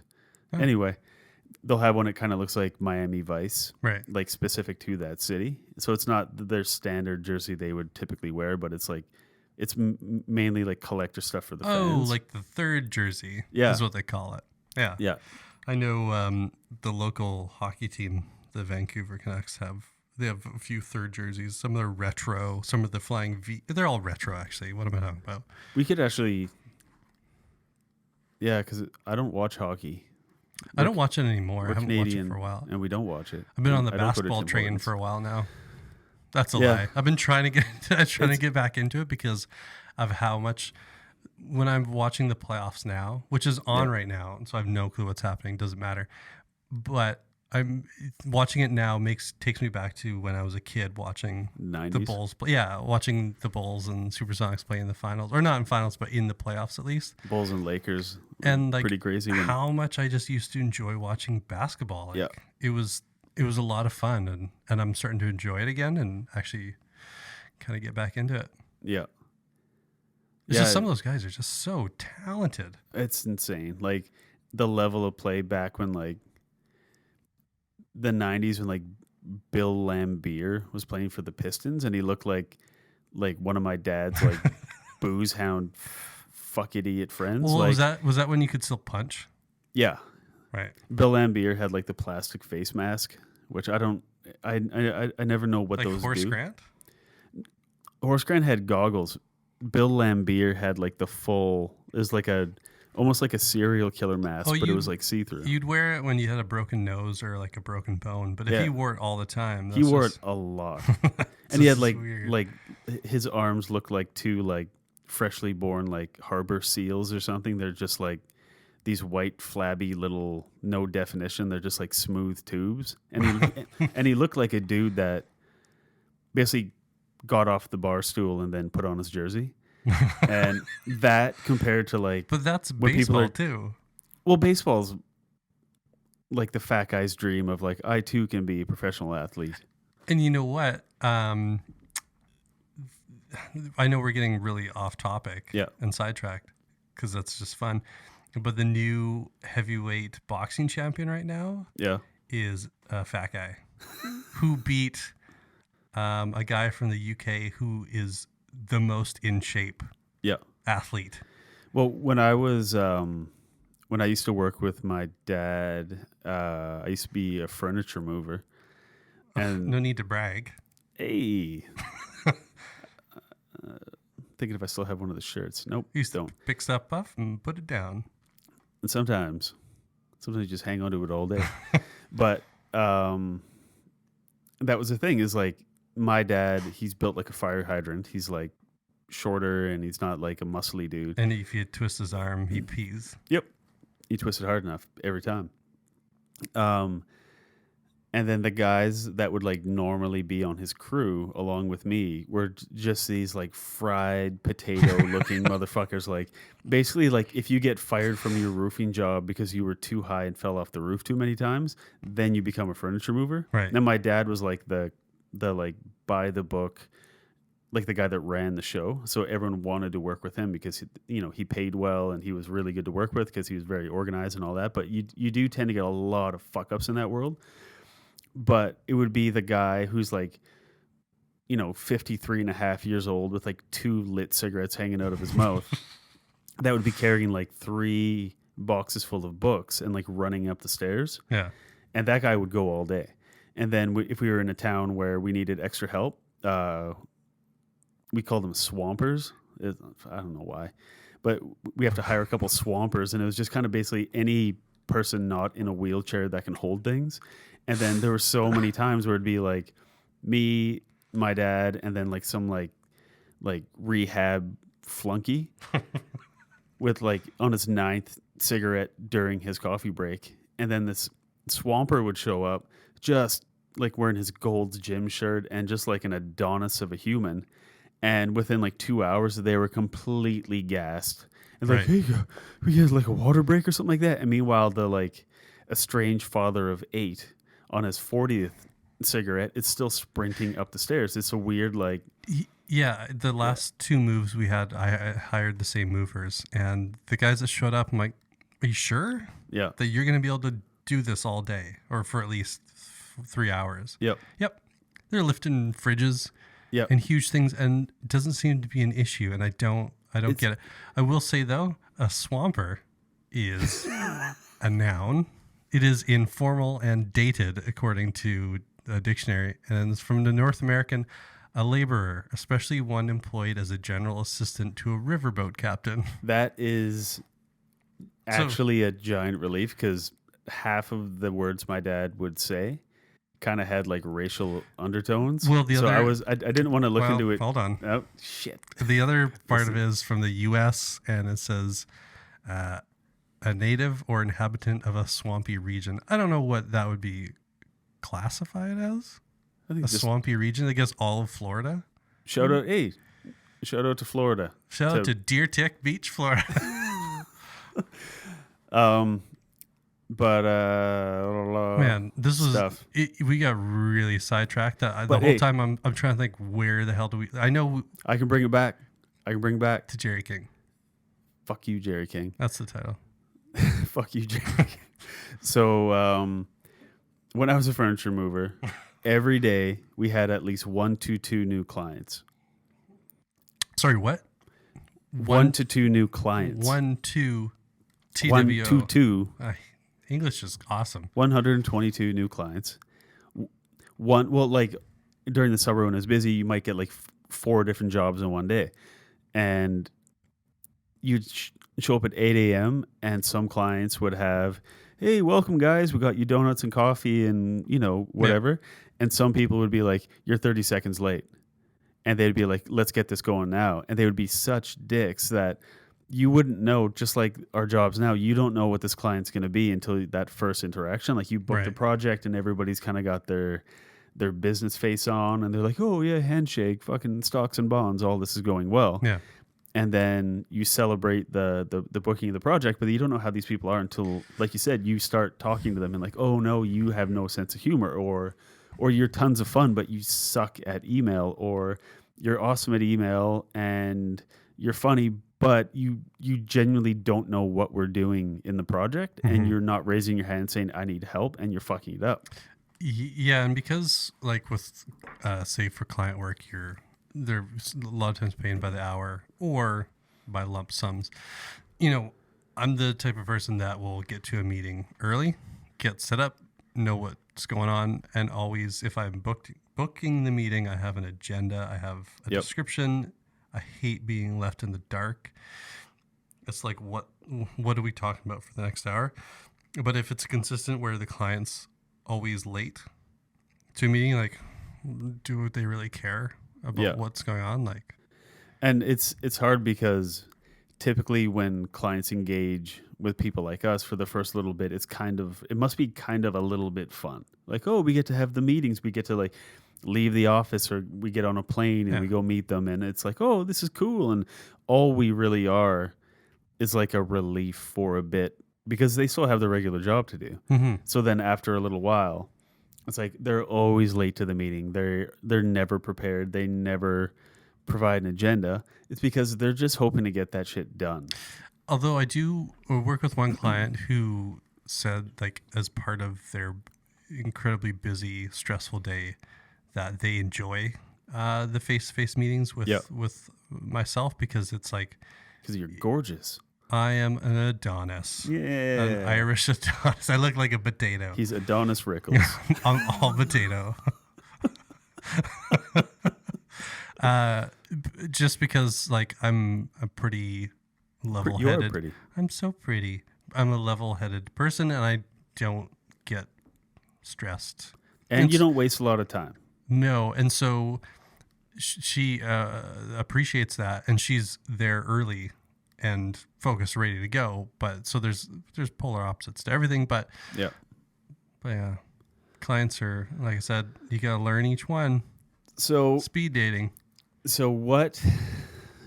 Because all we can really do is like narrow it down to what was our ideal existence with clients. So for you, because you've always had studio jobs, you've also had side projects like all of us stupid shitheads do. We always take on too much work. We always say, you know what? I'm done. I can't be doing this. I value my time outside of work, and I want to do stuff for me. I want to design stuff for me. And we Danny Glover it. We want to have a boat. We want to put the extension on the house, but then Riggs shows up with a bunch of guys from Germany, and he's shooting at him with the nail gun. And he's like, I'm getting too old for this shit, but we have to do it. Yeah. And then 2 weeks later, you're like, God, I'm bored. Yeah. Should take on a project that'll last 8 months and ruin my life. And then all of a sudden, you're sitting on a toilet that's wired to explode. Oh, we're going back to Jerry King. No, Lethal Weapon 2. Oh. Danny Glover. Not Donald Glover, the sub Glover. Child man Bambino. I'm talking about Murtaugh from Lethal Weapon. You know they're not related. I do know that. Wait, what? Hold on. We got to go for a commercial break. I'll be right back. I need to go lie down. Where your penis will be above your butt. Right. So less pressure on that. What was your question? So out of all the permutations of... That's what it was. Of working with the company that I was running for a bit, with the company you worked with before, as you got onto a new company, as that company's acquired other companies and has grown, what was like the sweet spot for where you were at, the number of clients, the help you had with it, when did you feel like I could do this for a long time? This feels good. So like, if ever. What's the reason why I am where I am?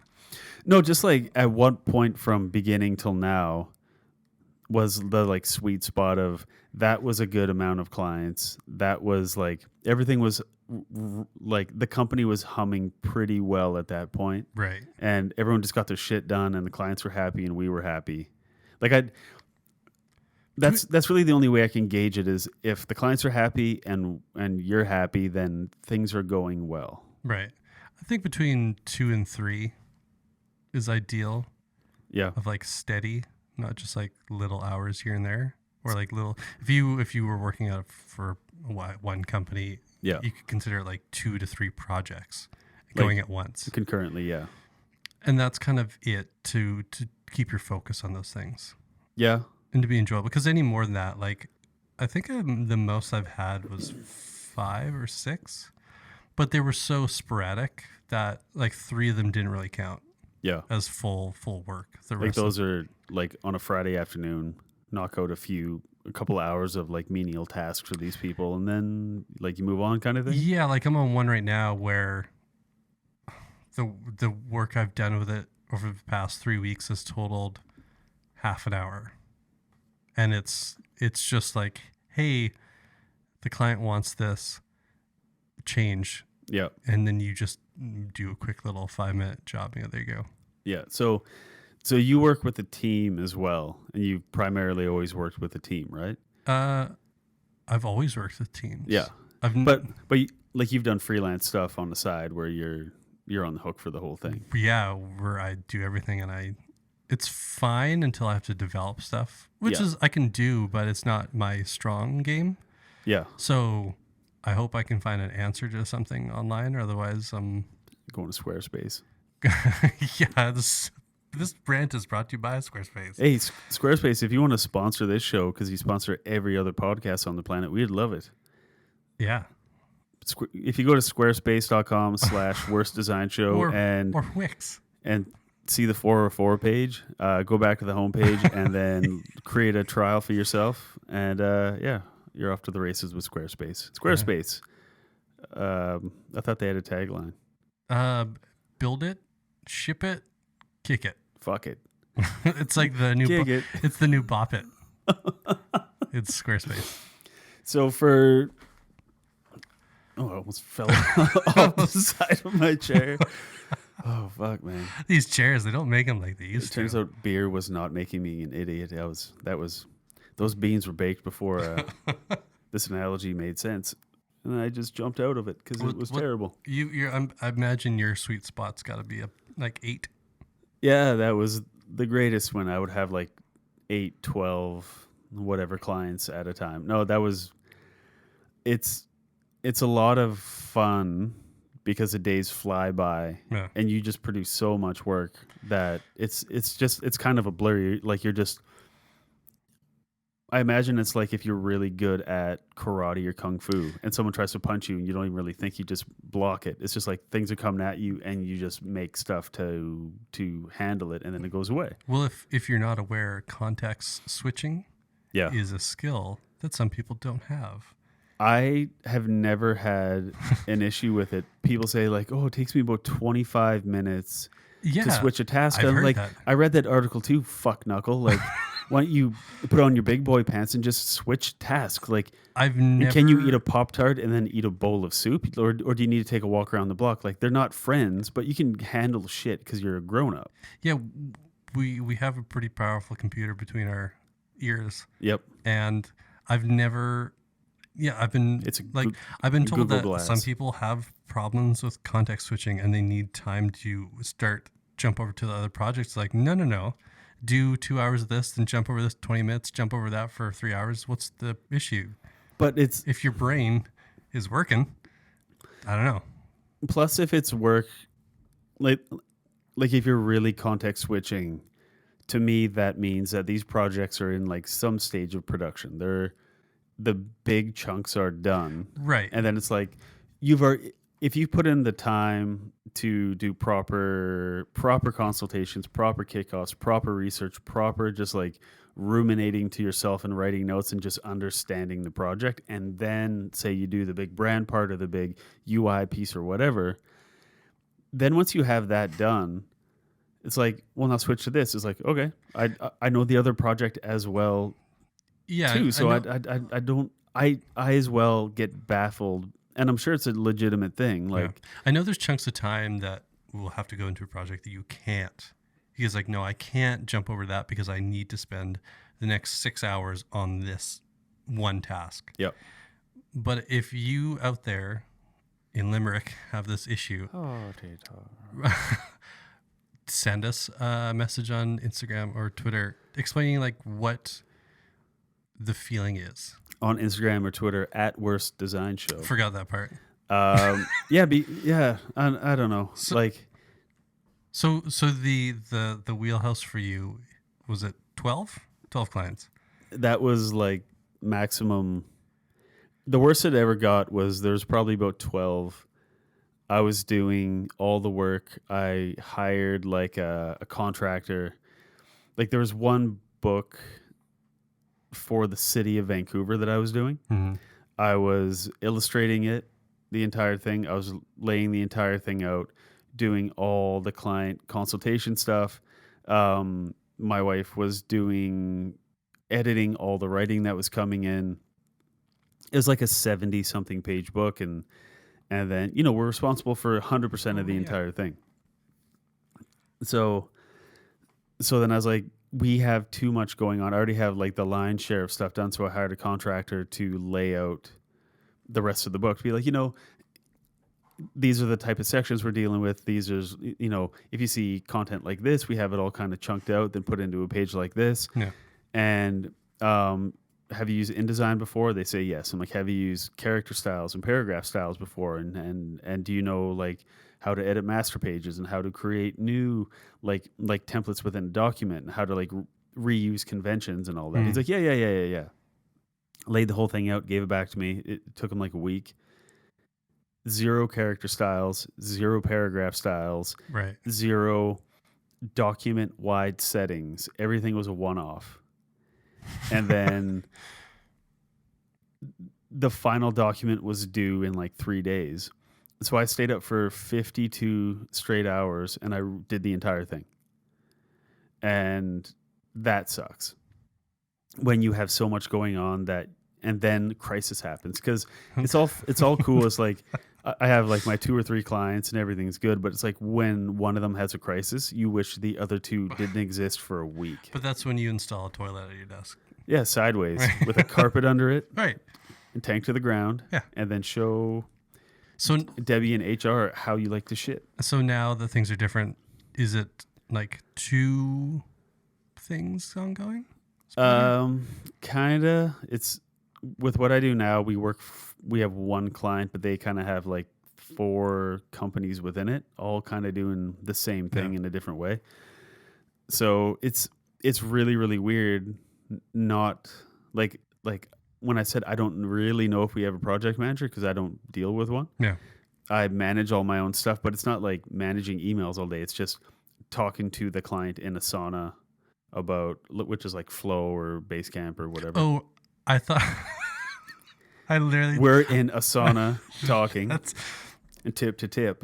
That's where I'm like, oh, those are really weird for a meeting. Do you bring your computer into there? That seems very dangerous. Like you could short it out. It's too humid. Well, it's stupid how many times I've heard the word Asana and I've never thought a sauna. Yeah, I don't when it's used in a sentence. Yeah, like it's that. Asana. It's SAUNA, sauna. So yeah, the really weird thing from going from my own company to working from another company last year, and just I was the only one designing and just had tons of clients. Like I was bringing clients in, they wanted me to do work for them, and I was like, hey, come into this company, and then they're like, cool, we'll do that. And they would book the projects and I'd do the work because I didn't have time to do the after work shit.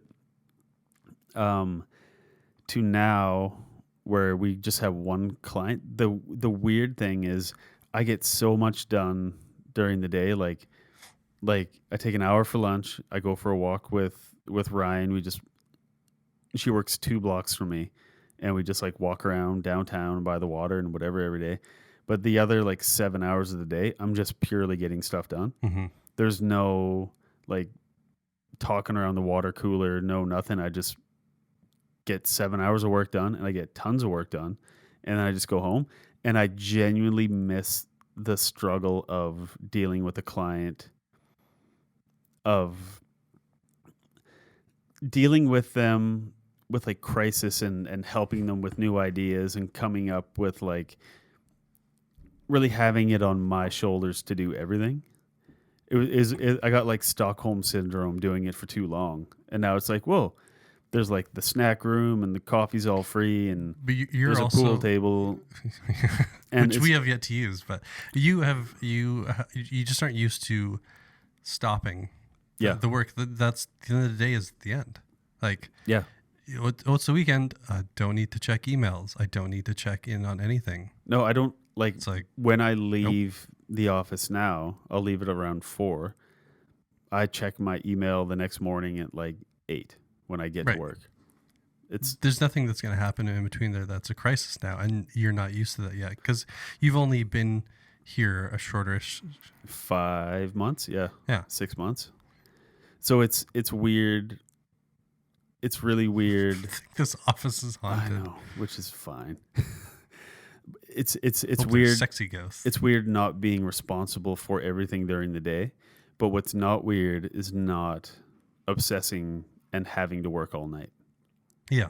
Because even last year when I worked for the other company, we had a bunch of clients and I told them, I'm not working overtime. If I open that door, it's just never going to close. So I'm not going to do it. You have to hire somebody else. Yeah. And they tried and we didn't get any good applicants. And I was like, well, then I got to go because either it's all on me or you guys just don't do design anymore. Right. And focus on development, which they have great developers and a big team. And that's where they're Viking. I was the design department. So there was a lot of pressure there and some guilt in walking away because there was a lot of clients that I was working with all the time. And I was like, well, I got to go. And you're going to deal with their contractors or whatever. And that kind of sucks. So I miss having that, like, hey, I got a meeting with, Sue today. And she works for this company. And we always have fun meetings. We get a lot of stuff done. And like the project's kind of in the honeymoon phase of like, hey, we're planning and we're doing everything fun. And, or I'm going to have a meeting with like Rick and it's like, oh, this project's kind of winding down and we all know our role. And it's just different levels of meetings, I guess, and different levels of interaction based on that stage of the project. Right. I miss the variety of that because right now I legitimately show up. I'm like an AI machine. I'm programmed to do the work. I work for 7 hours and then I go home. Yeah. And I get a lot of stuff done, but I would like a little more either like team interaction or just variety in client interaction, just because that's what I'm used to. Yeah, and so that's kind of it with this whole conversation is there's pros and cons to all of it. It really depends on what kind of floats your boat and what you're into. Yeah, and you're always gonna feel like a different variety of what you have is probably gonna be better. Of course. But because the clients are all human, and as are you, presumably. Yeah. I don't know what they are in the Maldives. Wolf people, I think. Hairy for sure. Yeah. Oh. So just it's always going to be a struggle. It's always going to be great. It's always going to have success, and you're always going to fuck up and wish you just went back to like welding for a living or something like that. But for me, to be honest, I don't think I've hit the sweet spot yet. No. Because it's either been all or one. Right. And my ideal, like my fantasy is like 2 to 3 big clients have me on retainer and I work out of my house. Right. And then I just make whatever I feel is correct. And then being able to be like mobile, be like, and now we move to Australia. Now we do this. Now we do whatever. And just retaining it. It's having the autonomy to run your own day and be like, well, I'm waiting on stuff from everybody. So I'm going to go play basketball out front of the house for a while instead of just like making busy work while the timer's running. It's nice just to be like, I will get the work done, but there's nothing to do right now, and I don't want to look at the computer when I'm not working, so I'm going to go outside. There was, I remember a few days at the first design-ish job that there was nothing happening. There's no tasks assigned to me. Everything was done. I'd also figured out how to get fast at designing. Yep. Well, fast-ish at that job. That I had a few days where it was by, I think the second day, I was like, I'm going to organize my hard drive. Oh, that's a new way to label folders. Let's do this. Hard drives are big. Yeah. So after all that, we're still looking for our sweet spots and our comfort zones, and until that time, we're just trying to figure it out. Yeah, I mean, at the end of it, it's the job, and if you're doing it for somebody else, then but there's a certain amount that's out of your control. And this also gives some insight for the listeners to like what the difference is between the two and like our day to day compared to day to day of other places. So yeah. If I was freelancing and I had 5 clients right now, I would miss having one client and not being on email all day. And now I kind of miss the daily like hustle of just getting everything done. Yeah. It's just I'm just generally a positively miserable person, so I'll. Hey, Hey, that's positively miserable. Did you say we had a statement, or was just we Sweaty had a Vedders? Oh, no, it's Sweaty Like Vedder's now banned. garbage axe throwing, Yeah, bad movie recommending, shit taking picture hey, guy. hey, listen, hey, if anybody's working with Sweaty Vedder right now and he's listening to the podcast, watch him giggle. Hey, Sweaty Vedder, Trash Panda. Fuck, that delights him to no end. I like it too. It was a good movie. Guardians of the Galaxy 2. 1, 2, whatever. End Game was good. Yeah, it was great. Took the kids to see it. I cried 3 times at the end because children ruin you. Let's go through those 3 times. Wait, I get to guess at Okay. the 3. So 1 is when Tony Stark brings back Spider-Man, and they Tony hug. Stark, bring back Spider-Man. Indy. Was he short round? No time for love, Dr. Jones. So the Tony Hawk Spider-Man. Tony Hawk. Fuck. Tony Hawk Spider-Man. It's Tony ex-wife. Hawk flies in, he's doing his 900s. Yeah. And telling people he's like, I'm Tony Hawk. And But throwing. you probably know this. Yeah. I don't know where Tony Stark is. Tony Stark in Spider-Man interaction. That's 1. There's 2 more. Yeah. Were they around the same time period, or were they like separate in the movies? All right. So spoiler, whatever thing for whatever people that hadn't Oh wait, watched the second thing. one is I didn't give a shit when Black Widow died, just because I thought the scene was weird. oh I never thought her and Hawkeye were that close. oh they're just wasted characters. Like nobody really cares. You got arrows, you got guns. Everybody else has superpowers. When Hawkeye was like hunting down the Yakuza, that was kind of cool. Yeah, but when he runs out of arrows, that's the end of it. He's got a sword now. Come on. Yeah, you can't run out of sword. Like they couldn't even. When Tony Hawk say, "We no run out of sword." Tony Hawk. Yeah, that was you. Okay, so what were the other two parts? When Tony Stark was dying, and Okay. so the first time when like Spider-Man came back and he hugged him, he's like, I'm back, and whatever. Yeah, And then when he was dying, and then like Pepper was saying goodbye to him and all that. right. And then the funeral. Third time was when Thanos got his head cut off. Oh, yeah, right at the beginning. The third time was what like the funeral leading into basically the hologram talking to the kid. Oh, And because I have kids and shit too, and honestly, kids destroy your mind. I used to be able to watch like Faces Like, of Death while I'm eating gonna- like chili and I'm be gonna like, oh, leave this a is hologram fun. for my kids. But the reason I was crying and I was like all happy during that part with the hologram is because I'm like, well, if he can make Jarvis, then he can make an AI of himself, and he can talk to his daughter forever. Oh, I didn't think about that. Yeah. Oh, that's an interesting theory. That's what I was like, oh, that'd be so sweet. well, did But you? then thinking like my kids would ever want to, like once I die, they're like, oh, I can't wait for him to like Can't wait. his inane horse shit all day don't again. have to listen to him. But if I build it into their phones, then they had no choice. In the funeral scene, you know what's going through all the characters and stuff, Yep. and it passes by one guy just standing by himself. He's like a teen. Did you not think like, who is that? It was just like, I think he was probably maybe 20. Maybe It's just standing by himself, and it pans by him like he's part of the whole group. And you go, who the fuck was that? Was it Spider-Man? No, it was the kid from Iron Man 2 that he meets in the small town.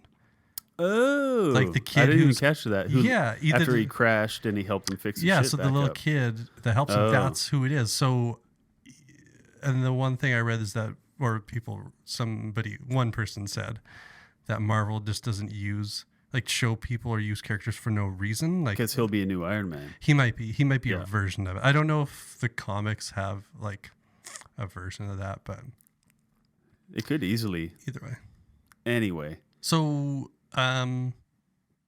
we have a comment have about a the comment. topic from the most honorable Patrick Foster Oh, on Twitter yeah. at Patrick Foster, From, who's the head Nanaimo. of the graphic. Well, he actually lives in Vancouver.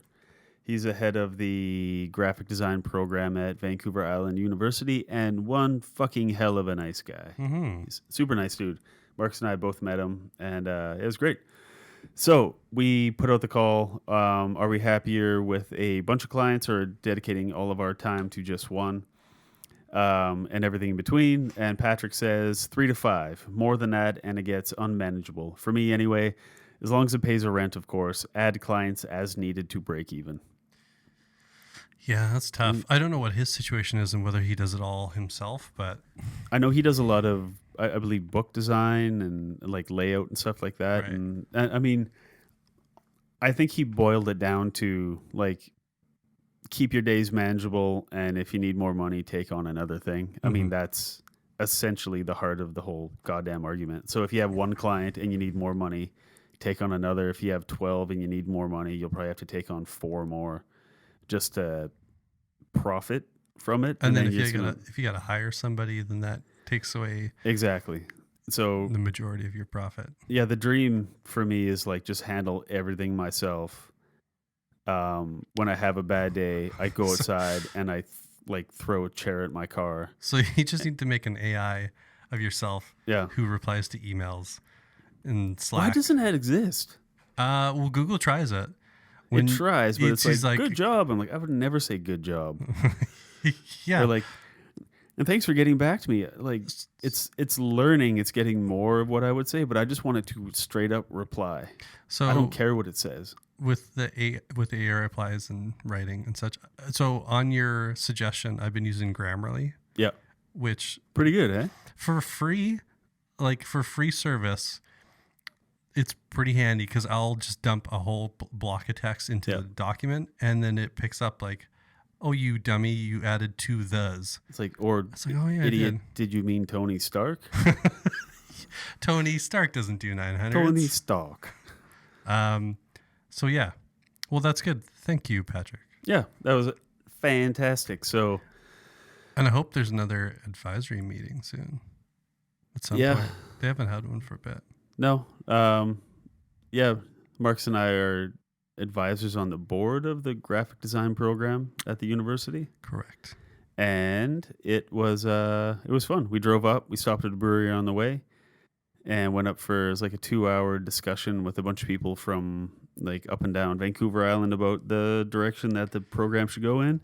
And I really enjoyed calling out somebody who I don't really like that much on what he said, because it was bullshit. He actually used the word, "I want a rock star." And Didn't that same person also say that he wanted somebody who had no skills that they could shape, and then wanted all the skills? yes, they also wanted a rock star that could like totally rock a project out. You know, like